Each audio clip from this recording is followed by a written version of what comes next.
Hi, welcome back to Gmku. My name is Ulicia Parker. And I'm Saul Ortiz. And just jumping right into it, I really want to talk about the girls and boys March Madness tournament. It was fantastic. I want to dive straight into the girls because that's what I'm most excited about personally. Did you have like a certain person that you were kind of rooting for versus Iowa? I was rooting for South Carolina. I'm not gonna Really? lie, yeah. I know a lot of people were. I was personally rooting for Iowa just because I'm a huge Caitlin Clark fan. But honestly, I am very, very excited on how the game turned out. I think it couldn't have turned out more perfectly. Caitlin Clark played a fantastic game. She had 18 points in the first quarter of the game, which is like one of the highest of all time in a collegiate final. But South Carolina, I think, is just all around a better team. They had Camila Cardoza, who's going to be one of the highest drafted this year. Also had other fantastic players. Tessa Johnson, I believe. She was a freshman, and she played phenomenal. I think they just have a fantastic, well-rounded team, and I think they played phenomenally. What are your thoughts on it? Yeah, I think they played really great, and their coach, Dawn Staley, is one of the best as well. So I think that speaks volumes for the South Carolina program. And I think a lot of people counted them out here at the beginning. I think everything was about Caitlin Clark and the Iowa Hawkeyes, but I think South Carolina took that a little personal and they came out to play. And it showed. Their defense was on top notch. Yes, I think they had one of the best defenses. Finished with an undefeated season, which is like just incredible for a team, for Dawn Staley.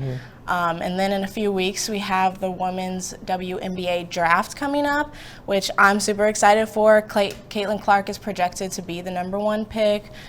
We also have Angel Reese in the draft, Cameron Brink, Aaliyah Edwards, Camila Cardoza as well. So I think that's going to be very exciting. Did you see the men's game at all yesterday? I did see the men's game, and it kind of surprised me because it was a blowout game. UConn came into play, and I think what really showed out was the system that they've had in place these past few years, and it showed out against Purdue. And I think Purdue was really, I don't know, I think they didn't really have a lot of energy, especially with their big man, as he's only gotten like 33 seconds of rest since the Elite Eight and the Final Four. Oh yeah, they played Zach Edey to the bone for that game, and I'm honestly just shocked Purdue even made it to the finals. I really didn't have them playing in the final at all. I had them out, I think, in the Elite Eight in my bracket. So for them to even go to the final, I think was impressive. They did have Zach Edey, who kind of did drag them there, but I think that he had a really good matchup against Donovan Clingan. Which I would say that Clingan struggled a little bit guarding Edey, but I think that UConn is just a well-rounded team that they were able to maneuver over him on offense, which I think ultimately won the game. Yeah, that's correct. Yeah, I mean, Tristan Newton, we'll talk about it more in sports, but Tristan Newton had 20 points in the game. He's a fantastic finisher. They have amazing guards. I'm honestly really glad that UConn won because that's who I had winning in my bracket anyway. Yeah. I think a lot of people knew they were gonna win, but they just didn't want to. They didn't want them to win. So honestly, yeah, a lot of people that I asked really was kind of hating on UConn a little bit because they won already. But I think that they proved themselves. They came on the court with this kind of idea that a lot of people didn't want them to win, and you could see that when they're playing. They're just a fantastic team. They play so well together. And I'm really satisfied with the game. I think it's important too because they're not a top 5 team. So like conferences. So and back-to-back is insane. I think this is an important win for basketball, and I think it's going to realign everything here in the near future with schools from other conferences winning the championship games. Oh yeah, I think collegiate basketball has honestly just skyrocketed over the past few years. I was talking to Steven St. John, who is an 810 Sports Radio host, the other day, and he actually kind of gave applause to Caitlin Clark and Paige Beckers and a lot of other women, Angel Reese, who were just like fantastic over the course of the few seasons and really just exploded women's basketball, which is honestly insane. But moving on with that, did you have some news about KU? I did. Recently, KU received a $22 million grant from the federal government for a cybersecurity research lab, and it was here in Lawrence, I believe, at the Dole Institute. Oh, okay. And they had the FBI director, Christopher Wray. They had a U.S. Senator, Jerry Sloan, and of course our Chancellor for KU, Douglas Girard. So I think the federal government wants to get more involved here in KU and reaching out to individuals to get more interested into the cybersecurity, as it's a growing concern here in this country especially, and worldwide, as you know, there's a lot of hackers and people that want to do malicious things online. So, I do know it's a fantastic way to make money if you are going into the cybersecurity. You have to be incredibly smart to do it, but yeah. And then we did also have an eclipse yesterday. So here in Kansas, we had 88% totality, so it wasn't fully dark, but it did dim a little bit. I was watching it actually at the Tridelt House, and honestly, I was a little disappointed, I'm not gonna lie. Yeah, I didn't see much. Schools such as TCU in Texas actually had 100% totality, so I bet down in the South it was very fun to experience that. They're handing out several glasses all around campus for students to see, so I think it was very fun. And then I think we got 1 month left of school, so any plans, any big tests, anything like that going on for you? I mean, I think I have a few finals and projects. I'm just more nervous for moving out. I think that moving in was stressful enough, and now I have like all my stuff I've collected for the year, and so moving out is going to be kind of stressful. But along with that, we will go to break, and then we have an upcoming guest. Jacob will visit with a member of the KU basketball band who got to play for the Jayhawks in Los Angeles.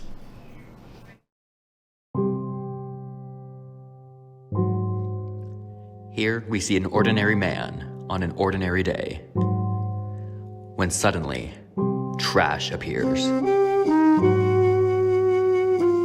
What would you do if you were in his shoes? Would you be a bad citizen and simply ignore the trash? Or would you be a good citizen and pick the trash up? Here we see a trash can, a good citizen's greatest weapon.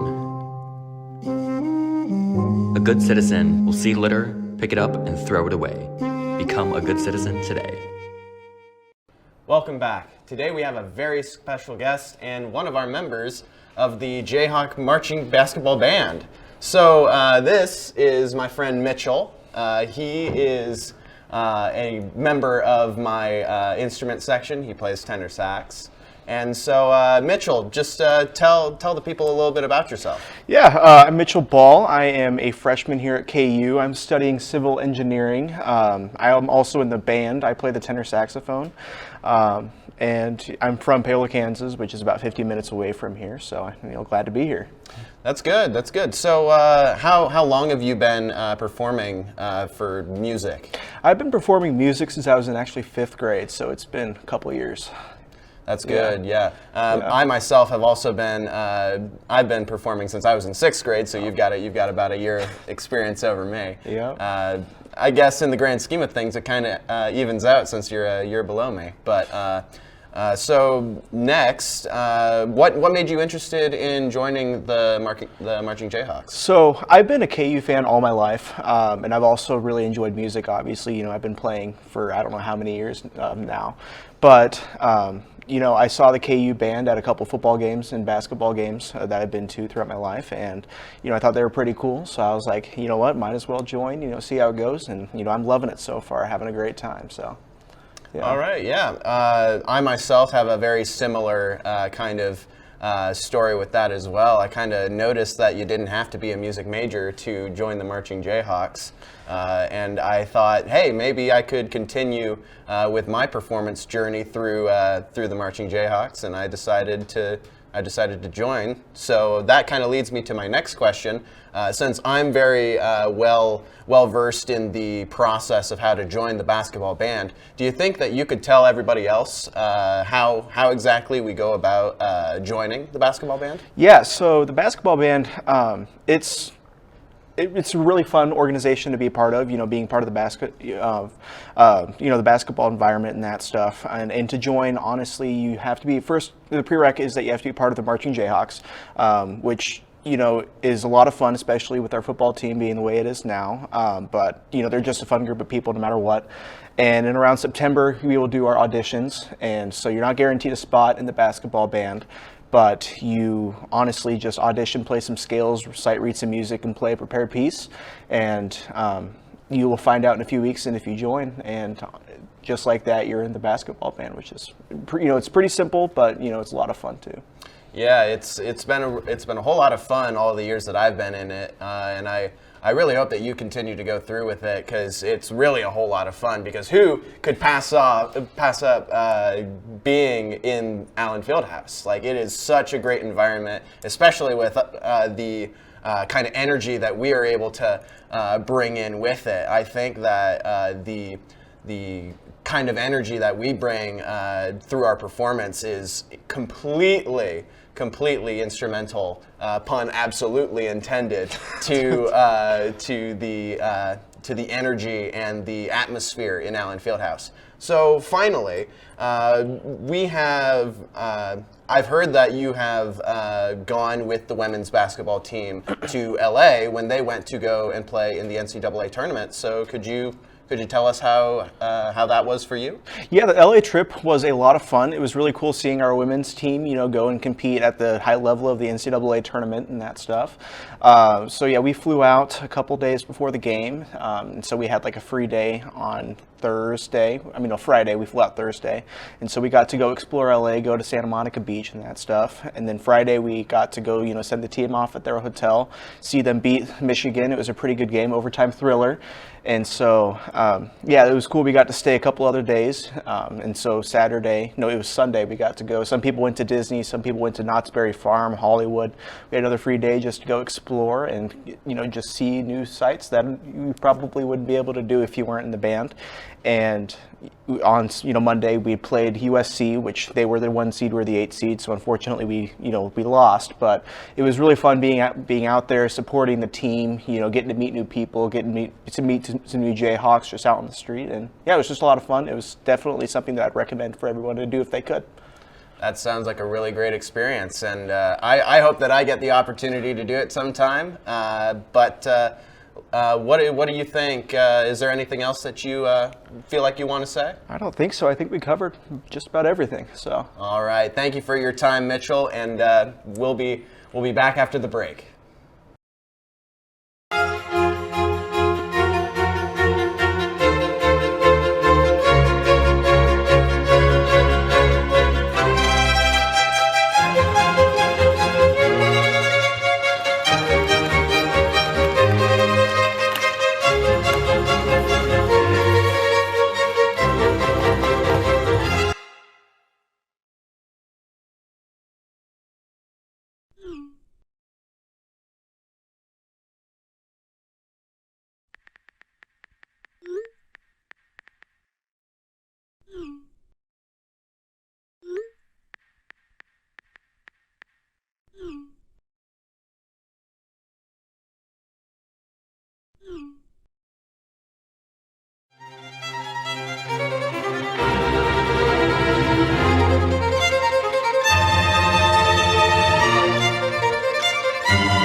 Welcome back. I'm Emma. And I'm Christina. This is your Tuesday Good Morning KU News Brief. Country music star Morgan Wallen was arrested early this morning after throwing a chair off of a 6-story building in Nashville.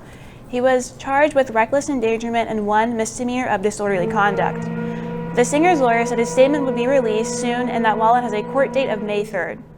U.S. President Joe Biden and Japanese Prime Minister Fumio Kishida are scheduled to meet in Washington this week to discuss ways to reinforce the alliance between their nations. Against the backdrop of a potential shift in American foreign policy, especially with the possibility of Donald Trump returning to the White House, the meeting holds significant implications for the future direction of U.S.-Japan relations. The Kansas City-based NAIA sports organization yesterday banned transgender athletes from competing in women's sports. The NAIA features 241 mostly small colleges and universities across the continent, including Haskell and Baker, The policy was approved by a vote of 20-0. 2 automobile-related businesses in Lawrence have closed their doors for good. Both Clemens Automax on 6th Street and the Lawrence Auto Plaza Car Wash on 4-Wheel Drive have stopped doing business with the public. According to the Lawrence Journal-World, both businesses have been negatively affected by the struggling economy and a lack of a local workforce. The Lawrence community came together over the weekend to celebrate the grand reopening of the Centennial Park Skate Park, which underwent a $250,000 renovation held by the Lawrence Skaters Association. The park's revitalization introduces exciting new elements, including a 4-star, a rainbow rail, and upgraded ledges, offering skaters a fresh and exciting experience. Yesterday's solar eclipse wasn't spectacular, but still drew the attention of students all over campus. Most students and staff on campus managed to get outside just before 2 p.m. for a look at the rare occurrence. A similar eclipse won't happen again for another 20 years. That's it for news, and for sports, here are Charlie and Lorena. Thanks, Christina. The college basketball season is officially over after last night's men's championship game. On Sunday, the South Carolina women's basketball team took down the Iowa Hawkeyes with an 87-75 victory. South Carolina was able to remain undefeated with the win, marking the first time since 2016 a women's basketball team has completed their undefeated season. That's outstanding. And last night, the men's national championship finished up with UConn beating Purdue 75-60. UConn went back-to-back with the national championship yesterday. That's the first team to do so since the 06-07 Florida Gators. Zach Edey finished his illustrious college career with 37 points and 10 rebounds. His 37 points made up 62% of Purdue's points yesterday, and UConn's leading scorer was Tristan Newton, who finished with 20. The KU softball team swept Iowa State last weekend to raise a record 25-12-1 overall and 10-5 in the Big 12 Conference. The Jayhawks now sit in 4th place in the Big 12, just half a game behind Texas. The top 6 schools will earn a first-round bye in the conference tournament. KU will next travel to Texas Tech for a weekend series with the Red Raiders. Sadly, the baseball team was not as fortunate as they were swept in 3 games by West Virginia and have now lost 4 in a row. After a tough 7-6 Friday night loss, the Mountaineers shut out KU 4-0 on Saturday. The Jayhawks rallied multiple times on Sunday, but finally ran out of gas and fell just short in the 16-9 loss. KU is now 15-14 overall and falls to 7-8 in the Big 12 Conference. The Jayhawks will host Nebraska tonight at 6 p.m. and then will take on Pacific for a 3-game series this weekend at Hoagland Ballpark. The track and field teams competed in Tucson, Arizona this weekend, with the men's finishing in 2nd place while the women's were in 3rd. Sophomore Tatum Klein won the men's decathlon to pace the Jayhawks, while on the women's side, Gabby Gibson broke her own school record in the 100-meter hurdles for the 3rd time this season, and Lana Latema won the 1500. KU senior soccer player Shara Elanov is set to play for the Israeli national team against Slovakia and Serbia this week. The matches are part of the group qualifying for the 2025-2026 UEFA Women's National League. Elanov has collected 15 caps playing for her national team and 59 for Kansas as she heads into her 5th year. And if you're looking for something to do on Friday night, the football team will host its spring showcase at Rock Chalk Park. Expectations sure are high for the Jayhawks, who hope to have quarterback Jalen Daniels healthy for the entire season. The event begins at 7 p.m. That's all we have for sports. After the break, Christina will be here with the weather. Good morning! Look at the slow drip, everybody!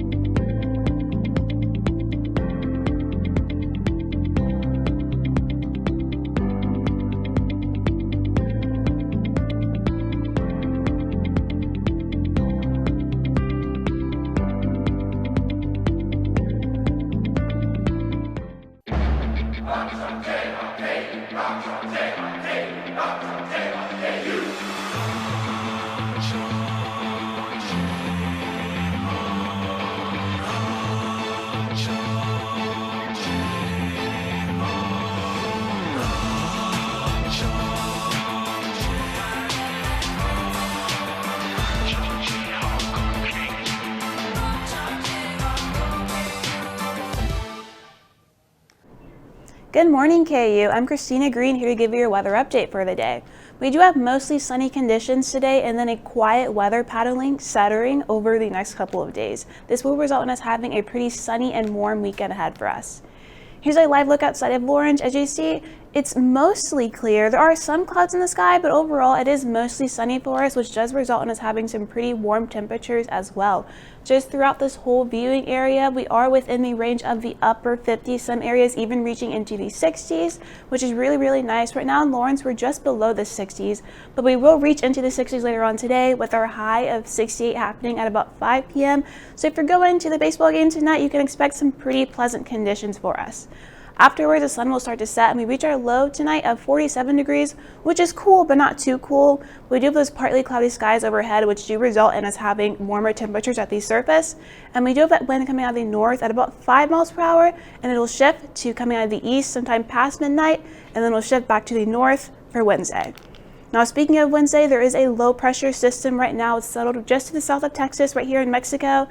And then over the next couple of hours, it will make its way towards Kansas. And this will result in some pretty heavy cloud coverage for us tomorrow on Wednesday. And then there will be some rain for the southeastern part of the state, but that should pass just through Lawrence. We just have some pretty heavy cloud coverage for us. Despite the clouds, we will reach our high of 68 degrees, which is warm, but that doesn't come without some wind for us as well. We have that wind coming out of the north at about 10 to 20 miles per hour, and then some pretty strong wind gusts as well of about 30 miles per hour. Now, immediately following that low pressure system, there is a high over here that'll come for Thursday, which does result in even stronger winds for Thursday. We have some wind gusts coming in at about 45 miles per hour. Now, after we get past Thursday, that is when we will really see that quiet weather pattern start to settle through, and we'll reach even up into the upper 80s for the weekend, even with our overnight lows being into the upper 50s, which is really, really warm and pleasant for this time of year. That is all we have for you tonight at Good Morning KU, and we'll see you next Tuesday at noon.